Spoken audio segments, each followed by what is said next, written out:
सोन्याचा भाव सध्या कंटिन्यू वाढत चाललाय। सोन्याचा भाव मागच्या 1 वर्षापासून जवळपास 40,000 रुपये वाढला आणि तो वाढून आता 1,13,000 रुपये झालाय आणि सोन्याचं डिमांड कंटिन्यू वाढत चाललेली आहे। तर नेमकं असा प्रश्न पडतो की एवढ्या हाय भावामध्ये सोने नेमकं खरेदी करतंय तरी कोण? बरं करतंय ते तर ठीक आहे, पण करतंय तर मग का करतंय?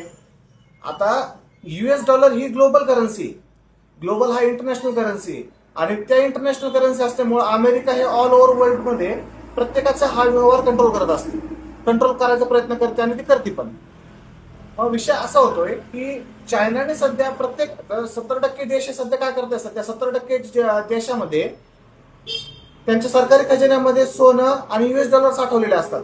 आता चायनाने सुरुवात अशी केली आहे की चायनाने 8,000 कोटी रुपयांचे US डॉलर विकले आणि त्याच्या अगेन्स्ट सोनं खरेदी केलंय आणि चायनाचं पाहून बाकीचे देश सुद्धा तेच करतायत की त्यांची US डॉलर विकतायत आणि त्याच्या अगेन्स्ट सोनं खरेदी करतायत। याच्यामुळे US डॉलरची किंमत कमी होत चालली आहे आणि सोन्याची किंमत वाढत चाललेली आहे आणि अजून वाढतच जाणार आहे। त्याच्यामुळं सोन्याचा भाव अजून उच्चांक गाठण्याची शक्यता आहे।